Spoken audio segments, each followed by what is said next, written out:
According to the Pocket Book of the Banshee, written by Professor Patricia Lysett, the term Banshee, commonly referred to as the Banshee, is a folklore figure whose purpose was to be a messenger of death.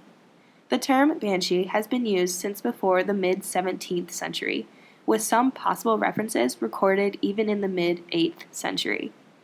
The Banshee is believed to be a solitary spirit of a human woman. This spirit could be an ancient ancestor of the dying human that the Banshee screams for when announcing death.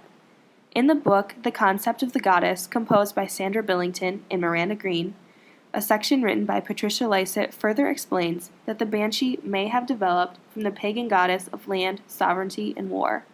Some believe that the Banshee only follows certain noble families.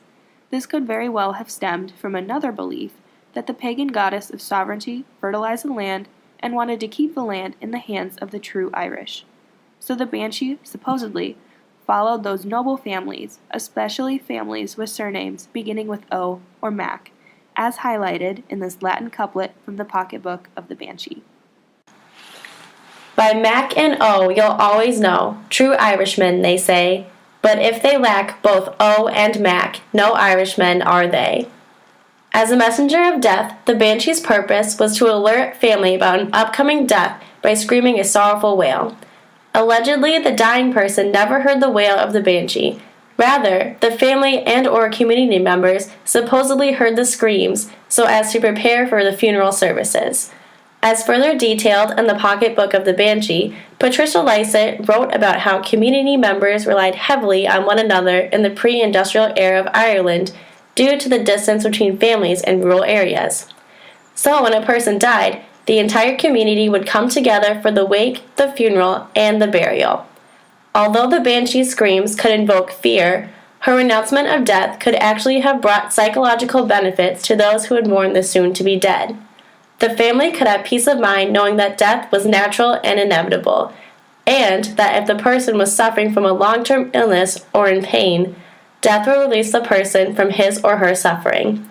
Additionally, there are stories reported in the Pocketbook of the Banshee that the messenger of death would cry out to families regardless if the dying Irish person was in Ireland or abroad in a foreign country, such as the United States.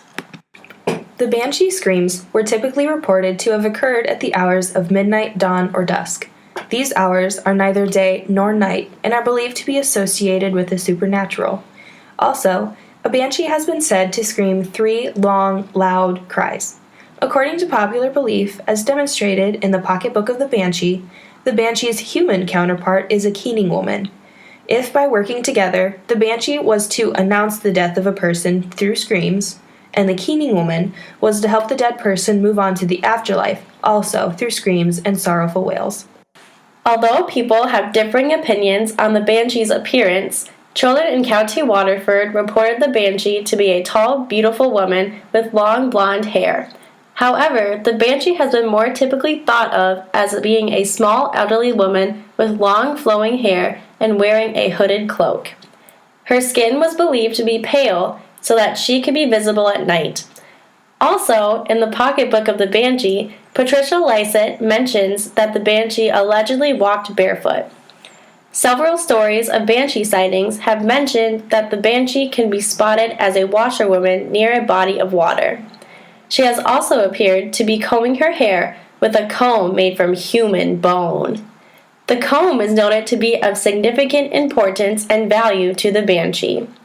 As written by Patricia Lysett, the legend of the Banshee's comb is a story with various versions, but all maintain a similar plotline. The two main characters are the Banshee and usually a human male. Somehow, whether by force or accident, the human male ends up with the comb, but the Banshee wants it back. She travels to his home and makes her presence known. The man then places the comb on a pair of tongs, places the tongs through a window, and the Banshee grabs the comb back. The tongs end up incredibly marred after sustaining a touch from the supernatural. This legend encourages people to respect women and to not interfere with the supernatural. In the book Locating Irish Folklore, author Diarmuid O'Gillion attempted to define the term folklore on page 2, and I quote, "Folklore escapes clear definition. but its aura gives it an immediate emotional resonance. It seems to have to do with the past, the countryside, the Irish-speaking West. If it tells stories, it is orally and in intimate settings. It belongs more under a thatched than a slated roof, by a turf fire rather than a radiator, in a humble kitchen as opposed to an elegant drawing room." End quote. Patricia Lysett wrote in the Pocketbook of the Banshee that the gradual decline of old values and beliefs was caused by increased literacy, higher quality of education, broadcasting in the 1920s, radio usage in the 1950s, and especially by television usage beginning in 1961.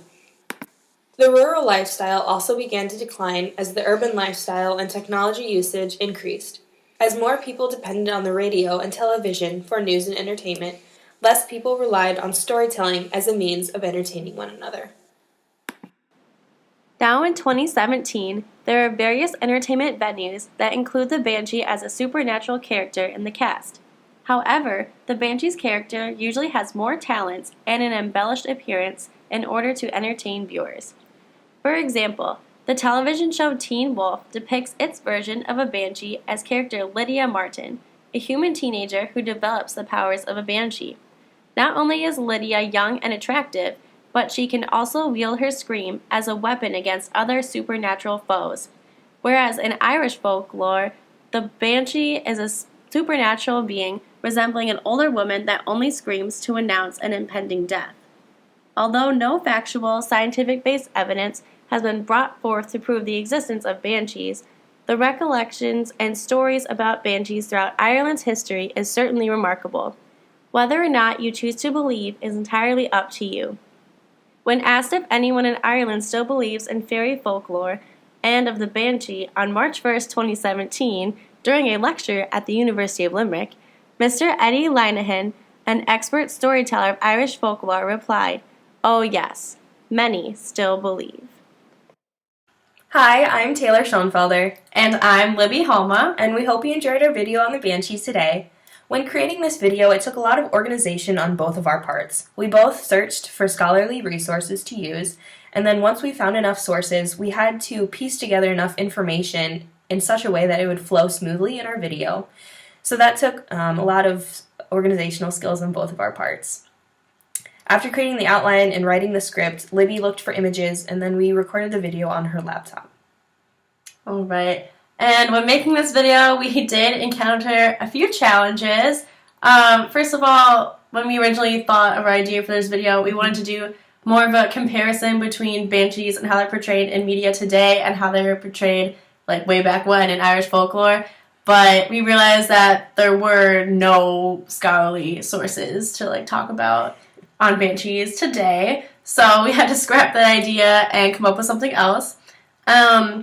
But it was also a challenge to just find other like scholarly materials on banshees from way back when, just because they're fictional characters and like nothing about them is factually based. So all the articles are based on people's opinions and stories that have been collected throughout the years.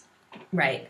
And the ultimate, goal of this project was for us to learn more about the culture, and that's definitely what we achieved. As international students, this experience was so enlightening, not only about the Banshee, but through Irish folklore itself.